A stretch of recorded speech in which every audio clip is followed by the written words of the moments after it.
Boa noite, meus irmãos. Vamos abrir nossas Bíblias em Gálatas, capítulo 4. Carta de Paulo às igrejas da Galácia, capítulo 4. Essa que é a 9ª mensagem que temos a oportunidade de trazer desta carta. Na última oportunidade, há 2 domingos, falamos do texto anterior, do capítulo 3, e hoje, capítulo 4. O nosso tema desse ano é mordomia e para este mês nós temos, para este mês e no próximo, temas ligados à família.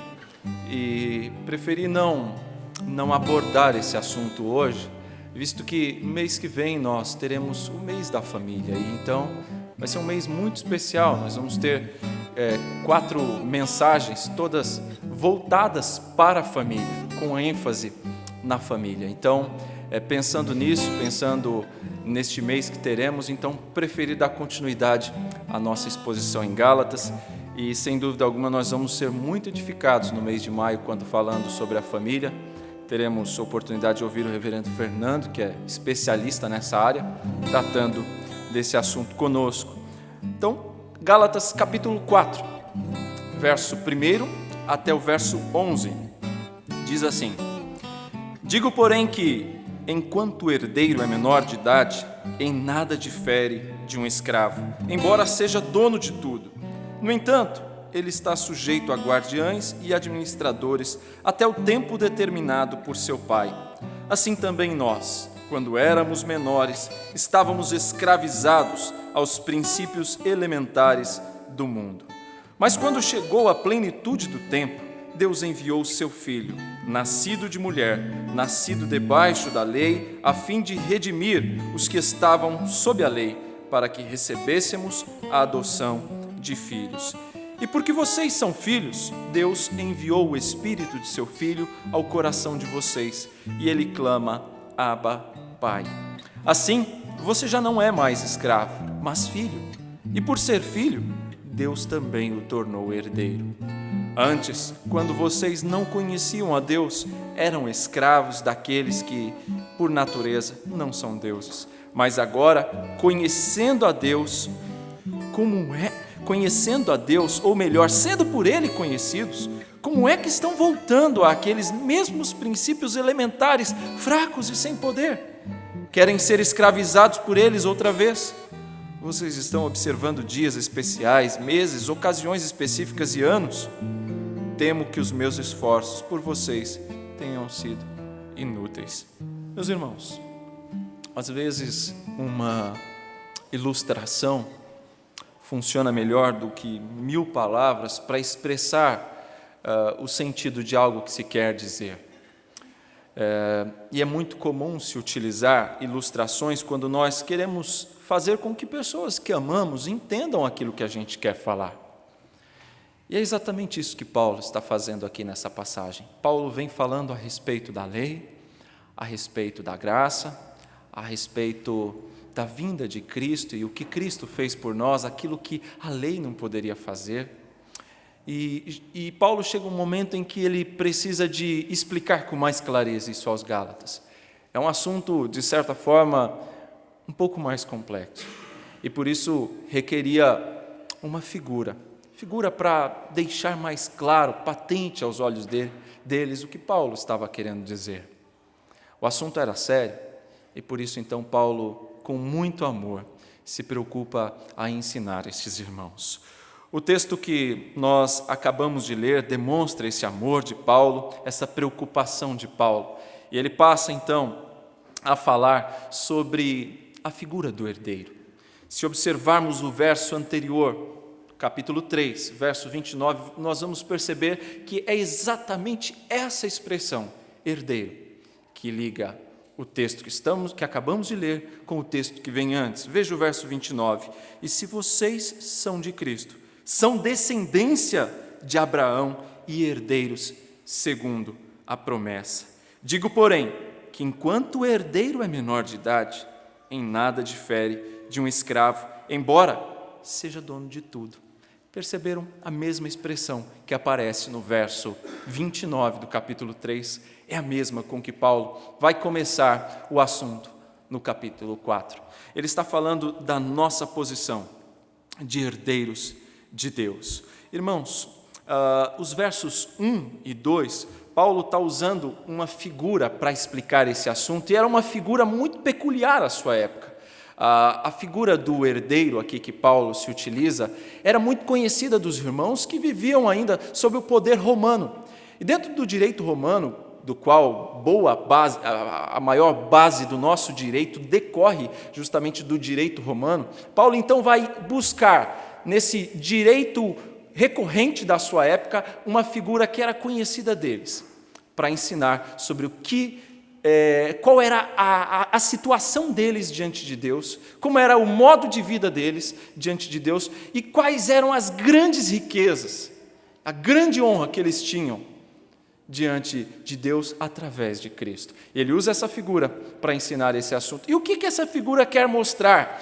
Quer mostrar que um pai que eventualmente venha a falecer e deixa uma herança para o filho. Se esse filho ainda é criança, ele é dono de tudo, mas não pode dispor de nada. É como um escravo. É isso que Paulo está dizendo. Ou seja, ele é o dono, mas não pode dispor, porque ele ainda está debaixo de ordens, sob a tela de cuidadores, de algum administrador. Essa expressão que ele vai utilizar aqui. Digo, porém, que enquanto o herdeiro é menor de idade, em nada difere de um escravo, embora seja dono de tudo. No entanto, ele está sujeito a guardiães e administradores, até o tempo determinado por seu pai. Era muito comum naquela época, para aqueles que tinham propriedades, fazer aquilo que nós conhecemos hoje corriqueiramente como... fugiu a palavra. Eu acho, daqui a pouco. Era muito comum você deixar por escrito como você queria que os seus bens fossem distribuídos. Testamento, era essa palavra que escapuliu. Era muito comum fazer testamentos. E era isso que Paulo está demonstrando aqui, que o pai ele definia em que momento o filho poderia então usufruir da herança. Que momento que o filho poderia então tomar posse de tudo aquilo que era dele por direito. Ou seja, era dele de iure, de direito, segundo os romanos, mas não de facto. Eles tinham todo o direito sobre a coisa, sobre o patrimônio deixado pelos pais, mas não poderiam, de fato, usufruir, porque ainda eram menores. E enquanto menores, quem iria fazer isso por eles? Os guardiães e os administradores. Paulo está querendo mostrar com essa figura o quê? Ele está querendo mostrar que todos, até antes de Cristo, eram como crianças ainda. Mesmo detentores da promessa, ainda eram como crianças, que não atingiram a maioridade e que, portanto, ainda não podiam usufruir de todos os benefícios herdados do Pai. E que só quando veio a plenitude dos tempos, em que Cristo, então, aparece, aí, então, o herdeiro chega à sua maioridade e pode então usufruir dos bens. Eu disse que não é um texto muito simples, e é por isso que requer tanta atenção de nós, para que possamos compreender o que é que Paulo estava querendo ensinar e onde se aplica a nós o texto. Veja, o verso 3, ele deixa mais claro ainda o que ele está querendo dizer. Ele diz, olha, assim também nós, quando éramos menores, estávamos escravizados aos princípios elementares do mundo. Ou seja, ele está dizendo que quando éramos crianças ou como escravos, dependendo da sua tradução, a nossa vida ela era governada por regras, por preceitos, e o que ele chama aqui dentro do verso 3 de princípios elementares do mundo. E o que é isso? O que são esses princípios que Paulo está discorrendo aqui dentro do verso 3? Princípios esses que escravizavam. Esses princípios nada mais eram do que ordenanças, prescrições que os judeus ou os gentios, antes de Cristo, buscavam, por meio de seu esforço próprio, alcançar a salvação. Ou seja, através de esforço próprio, judeus e gentios buscavam ser salvos. É uma busca inútil. E é por isso que Paulo vai chamar estes princípios rudimentares, esses princípios antigos de frágeis, de fracos mais adiante. Se a gente avançar um pouquinho, dê um salto agora lá para o verso 9, ele diz assim: mas agora conhecendo a Deus, ou melhor, sendo por Ele conhecidos, como é que vocês estão voltando àqueles mesmos princípios elementares, fracos e sem poder? Ou seja, princípios por meio dos quais ninguém era salvo. Não se conquistava o favor de Deus através da prática dessas prescrições, ordens ou regras.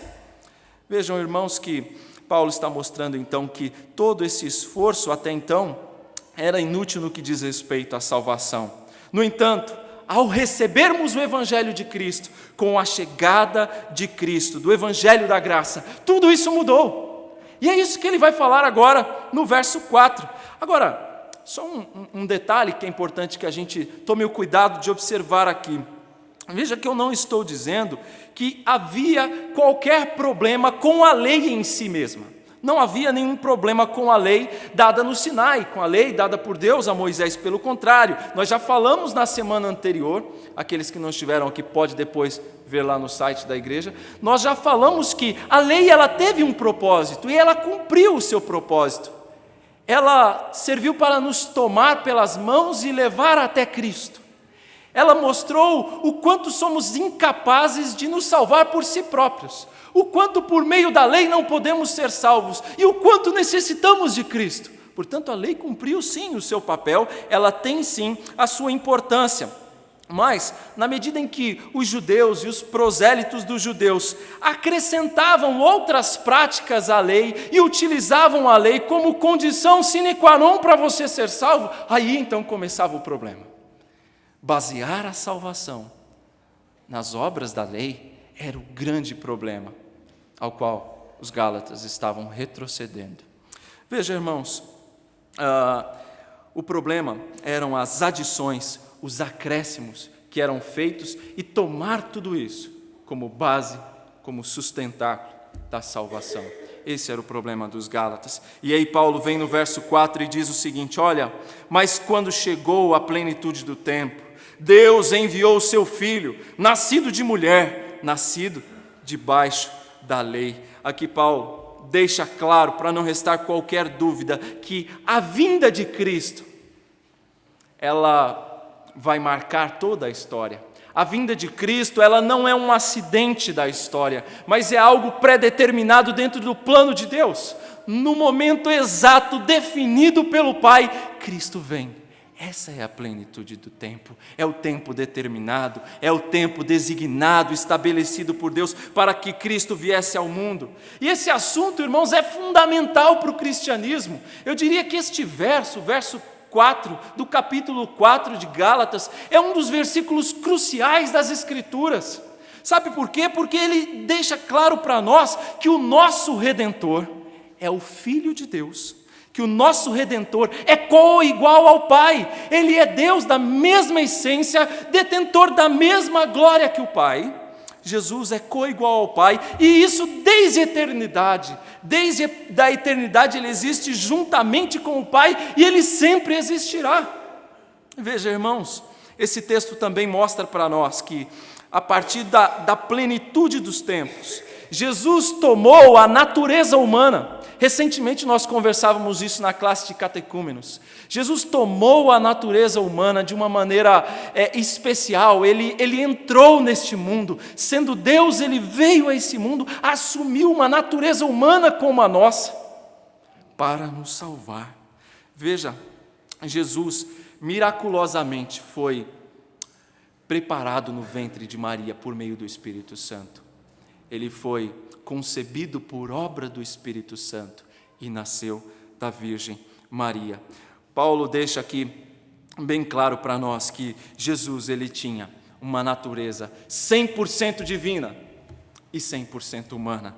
E era necessário que fosse assim, e tinha que ser assim para nos salvar, porque era necessário que fosse Deus para justamente conceder um valor infinito para a sua obra, para o seu sacrifício. Era necessário que fosse Deus para nos libertar do reino das trevas e nos transportar para o reino de luz.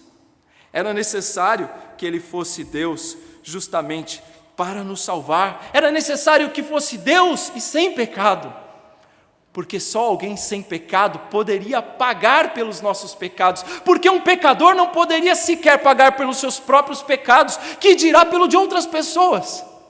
Era necessário que fosse 100% Deus, mas por outro lado também era necessário que Ele fosse 100% homem, justamente, irmãos, para se sensibilizar conosco. Era necessário que Ele fosse 100% homem, para que Ele pudesse assumir o nosso lugar, a receber a nossa culpa, assim como por meio de um homem o pecado entrou no mundo, por meio também de um homem o pecado seria exterminado, derrotado. Assim como por meio do primeiro Adão nós perdemos as grandes bênçãos de Deus, assim também por meio de um homem, que é Cristo, o segundo Adão, Cristo, vem restaurar tudo aquilo que perdemos em Adão. Veja, era necessário que o Filho de Deus, que o próprio Deus, viesse a esse mundo. E veja, irmãos, que texto precioso esse verso 4, porque ele está dizendo aqui para nós que Deus não enviou um anjo, Deus não enviou um serafim, Deus não enviou um outro ser, Deus não enviou uma pessoa qualquer, mas o seu Filho, coigual, o próprio Deus veio ao mundo para nos resgatar, não foi um qualquer. Veja, Paulo então registra aqui que o nascimento de Jesus, ele contempla ao mesmo tempo algo especial e algo comum. Se olharmos bem para o verso 4, nós vamos perceber ele dizendo: Deus enviou seu Filho. É isso que está escrito aí no texto. Deus enviou o seu Filho. Não foi um qualquer. Isso é algo especial. Deus enviou o seu Filho. Agora há também algo comum. Ele diz em seguida, prossegue o texto, nascido de mulher. Ou seja, Jesus nasceu de uma mulher, algo comum a qualquer um de nós. Ele está dizendo com isso que Jesus assumiu as mesmas fraquezas que a nossa carne tem. Jesus, quando esteve no mundo, ele sentiu dor, ele sentiu fome, ele sentiu sede, Jesus chorou. Jesus se fez como um de nós. Ele não veio a este mundo tirar férias. Ele veio sofrer. Isso é o comum. Sofrer como qualquer ser humano sofre no mundo. Como qualquer um de nós sofre nesse mundo. Jesus veio sofrer. Nascido de mulher, diz o texto. E ainda acrescenta o seguinte na frase: nascido debaixo da lei. Ou seja, ele estava obrigado a cumprir a lei, e uma obrigação pessoal, como era de qualquer pessoa, estava obrigado a cumprir a lei, mas Jesus ainda tinha uma outra obrigação, uma obrigação vicária. Jesus deveria cumprir a lei para nos substituir, ele deveria satisfazer as exigências da lei, para que por meio dele nós pudéssemos conquistar o favor de Deus. Jesus assume não só uma obrigação pessoal, mas ele está debaixo da lei, ainda numa função vicária, para nos libertar da escravidão da qual estávamos impostos sob a lei. Ele veio satisfazer as exigências da lei para que pudéssemos ser salvos. E isso fica muito claro, irmãos, quando observamos o verso seguinte. Olha só o que ele diz na continuação do texto: nascido debaixo da lei, a fim do quê? Qual era o objetivo? A fim de redimir os que estavam sob a lei, para que recebêssemos a adoção de filhos. Ou seja, o propósito do Pai ao enviar o Filho, e do Filho em concordar com o Pai, em anuir a esta ordem, a este plano de vir a esse mundo, o propósito do Pai, juntamente com o Filho, de o Filho vir até este mundo, qual é, irmãos? o texto é muito claro, nos libertar. E veja bem, não é só nos libertar da condenação da lei, não é só nos libertar do mal, mas mais do que isso, é nos fazer filhos. Filhos. Não é só nos libertar do mal, mas nos dar um grande presente, uma grande riqueza, que é nos fazer filhos. Irmãos, no verso Coríntios, Paulo vai falar sobre isso em 2 Coríntios 8, 9, ele fala assim: pois vocês conhecem a graça de nosso Senhor Jesus Cristo, que sendo rico, se fez pobre por amor de vocês, para que por meio de sua pobreza, vocês se tornassem ricos. Ou seja, Jesus veio a esse mundo para nos dar a maior de todas as riquezas e honras, nos tornar membros da família de Deus, nos adotar para Deus como filhos. Aqui eu tenho que parar um pouco e pensar nessa figura. Não há como pensar na figura da adoção e não se sensibilizar um pouco. Veja, irmãos, que uma das coisas mais lindas que a gente tem, que eu aprecio demais, é a figura da adoção. A adoção faz com que uma pessoa estranha se torne membro da sua família. A adoção faz com que uma pessoa receba um nome. Ela vai receber um sobrenome, o seu sobrenome, da sua família. Ela vai receber uma nova família. A pessoa adotada vai receber um novo lar. A pessoa adotada vai receber uma nova perspectiva de vida.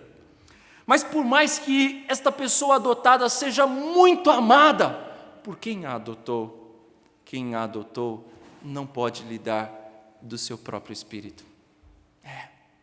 Mas veja o que Paulo diz aqui no verso seguinte, ele diz: para que recebêssemos a adoção, e porque vocês são filhos, Deus enviou o Espírito de seu Filho ao coração de vocês. A adoção nossa, a adoção de cada um de nós, a família de Deus, tem um valor ainda maior, tem um significado ainda muito maior do que a adoção que nós bem conhecemos.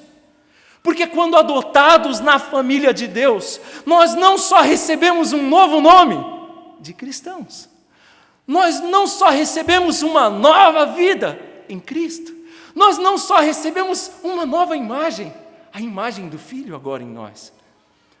Nós não só recebemos isso, nós não só recebemos uma nova perspectiva de vida, um novo semblante, nós não só recebemos estas coisas, mas nós ainda somos chamados de filho, podemos chamar a Deus de Pai, e mais do que isso, ainda recebemos do seu Espírito, aquilo que nós não podemos dar a um filho que eventualmente venhamos a adotar, o Pai nos deu o Espírito habitando em nosso coração. E esse mesmo Espírito habitando em nosso coração, ele não só nos sela como filhos de Deus, mas ele também confirma, esse Espírito ratifica com o meu Espírito que somos filhos de Deus. E como filhos de Deus, podemos nos achegar com intimidade diante do Pai e chamá-lo Abba, Pai. Jesus aqui, Paulo aqui vai fazer uso de uma expressão que o próprio Senhor Jesus utilizou. A expressão Abba é uma expressão do aramaico, língua falada na época, nos tempos de Jesus. Era a língua materna do povo judeu da época. Veja, quando você quer expressar algo que tem um significado muito grande, muito importante, ainda que você fale 10 idiomas diferentes, mas você vai usar uma palavra no seu idioma materno, porque aquela palavra tem um significado especial. E é por isso que aqui Paulo vai utilizar uma expressão no aramaico, Abba. É por isso que Jesus, quando no Getsemane orou ao Pai, ele orou utilizando a expressão Abba, em aramaico, que quer dizer pai, papai ou paizinho. É uma expressão que revela intimidade, é uma expressão que revela uma confiança filial, uma confiança do filho para com o seu papai. esse mesmo Espírito que Deus nos dá, Ele nos adota como filhos, nos dá do seu Espírito, e este mesmo Espírito nos incita a orar, chamando-o de Abba, Pai. Quer maior riqueza do que esta? Quer maior honra do que esta? Poder dizer ao Altíssimo, ao Autor e Consumador da nossa fé, ao Senhor das nossas vidas, ao Criador do universo, Abba, Pai. Mas não é só isso, irmãos. Deus não somente deu do seu Espírito para estar conosco. O Espírito não veio apenas para nos fazer companhia, mas Ele veio para estar em nós. O texto diz claramente, Deus enviou o Espírito de seu Filho ao coração de vocês.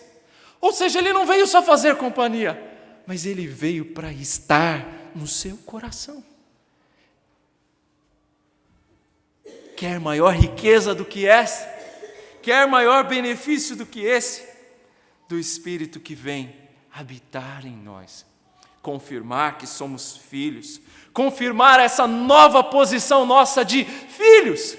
Agora, alguém que tem uma nova vida, uma nova família, um novo lar, tudo novo em Cristo. Nós temos todas essas riquezas. E veja que a salvação que o Filho comprou para o povo de Deus, ela não seria completada, ela não seria perfeitamente executada sem a obra do Espírito, sem o Espírito agindo no nosso coração. É esse Espírito que, agindo em nós, nos convence dos pecados e nos faz filhos de Deus. É este mesmo Espírito que aplica a palavra quando é pregada aqui. É esse mesmo Espírito que opera em nossos corações e nos convence do nosso erro e nos torna filhos. É esse Espírito que vai trabalhar o nosso coração. E veja bem, o que Paulo está dizendo é que ele veio para o coração.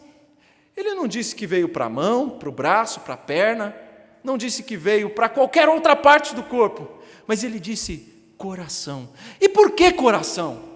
Porque é dele que procedem todas as coisas, como o Provérbios vai dizer, que são as fontes da vida.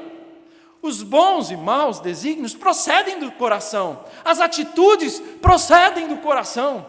É por isso que ele veio para o nosso coração, para trabalhar a fonte das nossas atitudes e emoções, para o centro da nossa existência, da nossa vida, que é o coração. Agora, veja, irmãos, eu diria que esse é o momento da mensagem, do texto que nós estamos expondo, que vale a pena a gente fazer uma pausa e pensar um pouco do que nós aprendemos até aqui. O que nós vimos até aqui? Veja, o Pai Eterno nos amou de tal maneira, de tal modo que Ele, com todo amor, enviou o seu único Filho a esse mundo. Veja bem, Ele enviou o seu único Filho ao mundo. Ele não mandou o seu único filho para uma colônia de férias. Ele não mandou o seu único filho para o paraíso. Ele não mandou o seu único filho para um lugar maravilhoso, cheio de delícias. Ele enviou o seu único filho para o mundo. Ele enviou para um lugar de desgraça, para um mundo de pecado, para que em nosso lugar e por nossa causa, Ele viesse ao mundo para sofrer humilhação e dor. Foi para isso que Jesus veio. E sabe o que nós fizemos? Sabe o que nós fizemos com o Filho de Deus? Por meio dos nossos pecados, nós o pregamos na cruz. Foi isso que nós fizemos. Foi isso que fizemos com aquele que veio habitar conosco. Sabe o que é mais engraçado? Sabe o que é mais interessante disso tudo? Que ao invés de Deus nos expulsar para sempre da sua presença, Ele se aproximou ainda mais de nós. Ele se achegou ainda mais para perto. Ele enviou o seu Espírito. Ele enviou o Espírito de seu Filho para habitar o nosso coração. E assim fazendo, transformar as nossas vidas, nos transformar de pessoas amargas em pessoas amorosas, amáveis, nos transformar de pessoas rebeldes em obedientes filhos, nos transformar de pessoas pagãs em verdadeiros adoradores, nos transformar de incrédulos em crentes. É isso que Deus fez.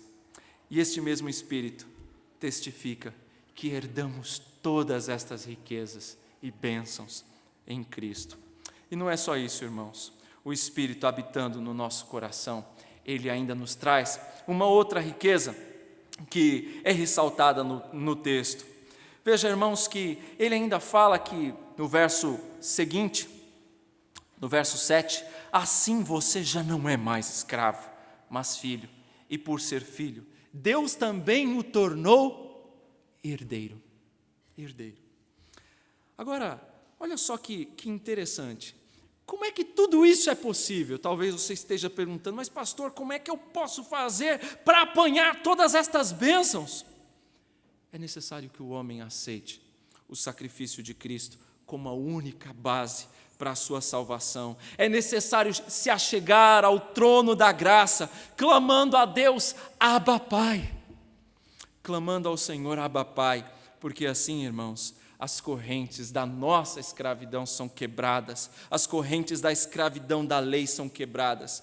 E então, o homem que era escravo, agora já não é mais escravo, mas aquele que se achega assim ao trono da graça, ele passa de escravo a uma outra qualidade muito superior, a filho, é o que o texto nos diz. E não é só isso, ele é também herdeiro. E o termo herdeiro já traz uma implicação muito bacana aqui, que vale a pena a gente pensar um pouquinho nessa implicação. Irmãos, se alguém é herdeiro, isso quer dizer que ele fez alguma coisa para ter esta qualidade? O que ele fez para poder ser herdeiro?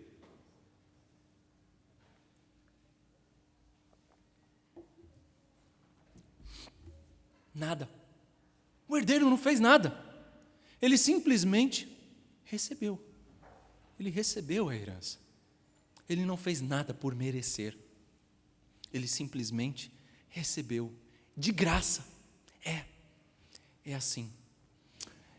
O texto está deixando claro que a salvação é pela graça, não é por obras, não é pela lei, mas é por graça. Não é por mérito humano, mas divino.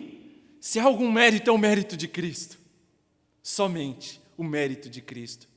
É de graça para nós, embora tenha custado caro para o Filho de Deus. Veja, Paulo está deixando aqui muito claro já que a salvação, ela é obra de Deus, do início ao fim. E se a gente observar o verso 9, que já adiantamos, isso fica ainda mais claro, mas agora conhecendo a Deus, ou melhor, sendo por Ele conhecidos. Ou seja, é Deus quem toma a iniciativa, é Deus quem vai e nos faz herdeiro. É Deus quem enviou o seu Filho, é Deus quem se deu a conhecer. Toda a iniciativa parte do Pai e não de nós. Ou seja, é uma obra que começa e termina com o Pai. Não começa e nem termina conosco. A salvação é obra exclusiva de Deus e não nossa, irmãos.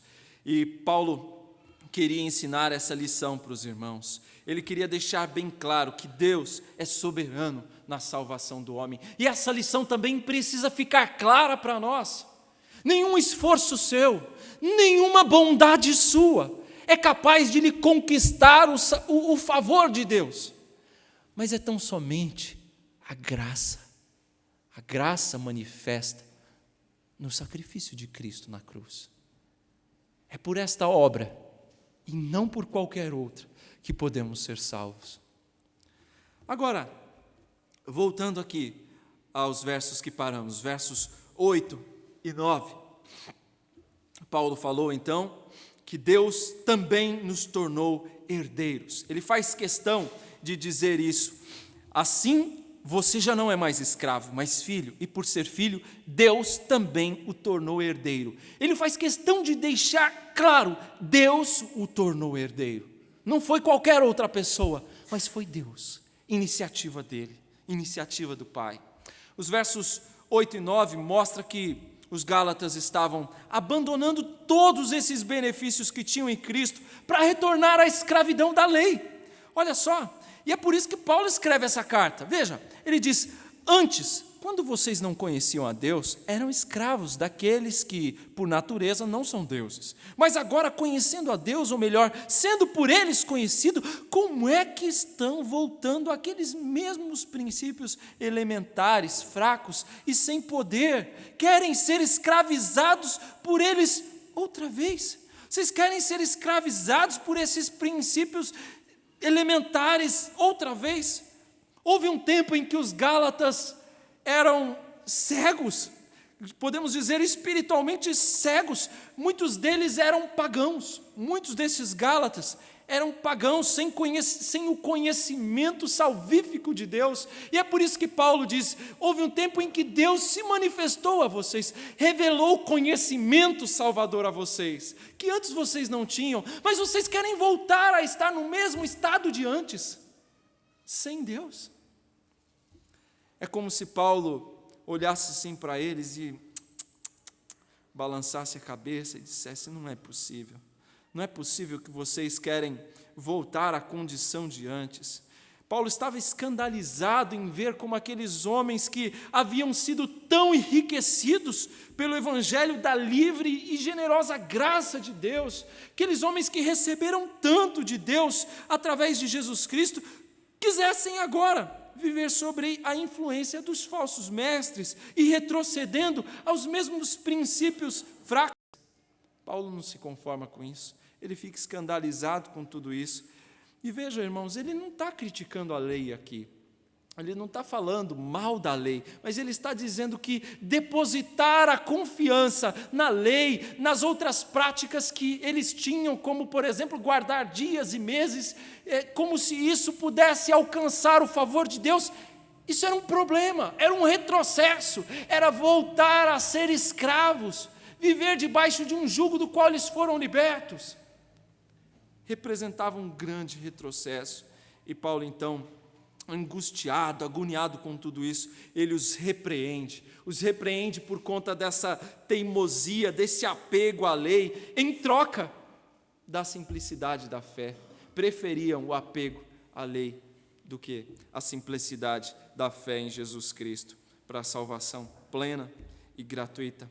Veja, irmãos, que Paulo, quando chega ao verso final, diz assim no verso 11: temo que meus esforços por vocês tenham sido inúteis. Não é que Paulo está dizendo: trabalhei em vão, foi tudo em vão, não me serviu de nada. Não. O argumento de Paulo aqui, irmãos, é justamente tentando despertar a mente daqueles irmãos, chamar a atenção daqueles irmãos para o erro que eles estavam cometendo e exercitá-los ao arrependimento. O que Paulo está fazendo com esse argumento: eu temo que tenha trabalhado em vão por vocês, é tentando chamá-los à consciência e ao arrependimento sincero do erro do qual eles estavam voltando a praticar. Agora, irmãos, eu gostaria de encerrar com as palavras de Lutero. Lutero, ao comentar esse texto e aplicá-lo ao povo dos seus dias, ele dizia que conheceu monges que zelosamente se esforçavam, e quanto mais esses monges se esforçavam para agradar a Deus e conquistar a sua salvação, que à medida que eles se esforçavam mais e mais, eles se tornavam cada vez mais impacientes, infelizes, inseguros e atormentados, aterrorizados. E aí ele acrescenta ainda o seguinte: as pessoas que preferem a lei ao evangelho são como o cão de Ésopo, que largou a carne para apanhar a sombra refletida na água. A lei é frágil e pobre. O pecador é também frágil e pobre. Dois miseráveis mendigos tentando socorrer um ao outro e não conseguem. Só conseguem fatigar um ao outro. Todavia, por meio de Cristo, o frágil e pobre pecador é reanimado e enriquecido para a vida eterna, vivendo sobre a lei. O homem é assim, como um miserável mendigo, querendo alimentar a outro. Mas com a plenitude dos tempos, com a chegada de Cristo, nós não somos mais mendigos, mas somos enriquecidos. Não somos mais escravos, mas somos filhos. Não somos mais um pobre qualquer, mas agora somos herdeiros. E você já pensou como é bom herdar algo? Como é bacana receber um conjunto de bens como herança? Já pensou você ser herdeiro daquele que é o Senhor do universo, daquele que é o Criador de todas as coisas? Pois bem, por meio de Cristo, Ele nos fez filhos de Deus e também recebemos do seu Espírito, Espírito que nos permite chegar ao Pai com intimidade, com proximidade, clamando Abba, Pai. E ainda nos fez herdeiros, herdeiros da maior de todas as riquezas, de um tesouro que não é corruptível como os tesouros desse mundo, de um tesouro que nunca acaba e não se destrói. Essas são as riquezas e grande honra que temos em Cristo Jesus. Qual é a sua grande riqueza, irmão? Qual é a sua grande riqueza, minha irmã? Pense nisso. Onde é que você tem colocado o seu coração? Qual é a sua verdadeira e grande honra? Qual é a maior riqueza da sua vida? Pense nisso, da grande riqueza e honra que temos em Cristo Jesus. Amém.